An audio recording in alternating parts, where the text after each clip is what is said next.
Nandı üstünөн аттап өтсө болобу? Бүгүн келиндерди, кыздарды алып качып келишет да, нанды коюп, кеткин келсе бар кете бер деп кыздарга айтат да.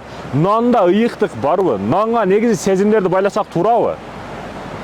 Nandı урматтуу мекендешим, тепсеш маселеси, ыргып өтүп кетиш маселеси, кеде астыңа коюп жатып алыш маселеси. Бул маселелер кандай? Урматтуу мекендешим, буга эч кандай сезим бербешибиз керек. Бунда эч кандай касиет жок. Бул жей турган болсок, бирдеке болуп чыгып кете турган нерсе бул. Алма сыяктуу, нак сыяктуу, мәкә сыяктуу, талада өсө турган жүгөрү, пүгөрү сыяктуу нерсе бул, буудай бул. Буга эч кандай касиет бериштин кереги жок. Эмне үчүн кыргыздар нанды урматтап сыйлайт десеңиз, кыргыздар мурдатан бери нанга өтө жакын болгон, а? Неге? Себеби ачыбайт, сасыбайт, башка болбойт. Баягы төөлөрдө, аттарда жол, боз үй, ошолор тигип алып жүрө бергендигине байланыштуу нан дагы өтө маанилүү болгон. Атайын катык нандарды катырып, ошолорду эки жагына мынтип жүгөн кылып асып алып, көпкө чейин жеп, сапар кылып жүрүшө берген. Бирок урматтуу мекендешим, касиет берген эмес эч кимисе. Касиет бербешибиз керек. Бүгүн кээ бир жаштар, түшүнүгү жоктор, нанды андай, мындай кылыш керек, ондай кылыш керек. Урматтуу мекендешим, сууду сыйлашыбыз керек, нанды кордобошубуз керек. Бул ысырап маселесинде айтылган маселе.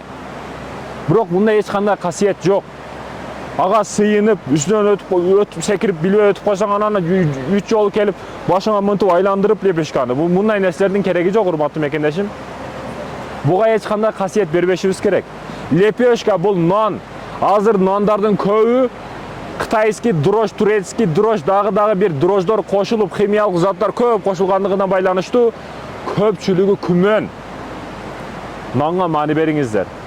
Нанды бул жей турган каражат катары көрүшүбүз керек. Ага ыйыктык бербешибиз керек. Эгерде сиздер айткандай сезимдерге алданып, нан ыйык экен, көзүң көрбөй калат экен дей турган болсок, азыр билесизби, тонналаган нандар мусорго кетип атат. Көзү көрө турган адам калбаш керек эле анда.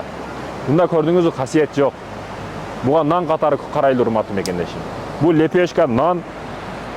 Азыркы нандарда бүт кытайский. Мына азыр бир лепешка бүктөсөңүз, мына бир муштум болуп калат экен. Мына карасаңыз, мына.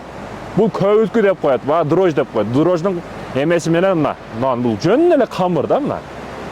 Ошондуктан нан жаап жаткандар да кичине оригиналга иштейли, дрожжу кошпостон кылганга аракет кылайлы. Анан кичине инсабам керек да. Нанды чоң көрүнөт, бүктөсөң кичине болуп калат. Мен го нан жебейм, меники правильный питание, нан жеш мүмкүн эмес. Бирок урматтуу мекендешим, кичине элди ойлойду да.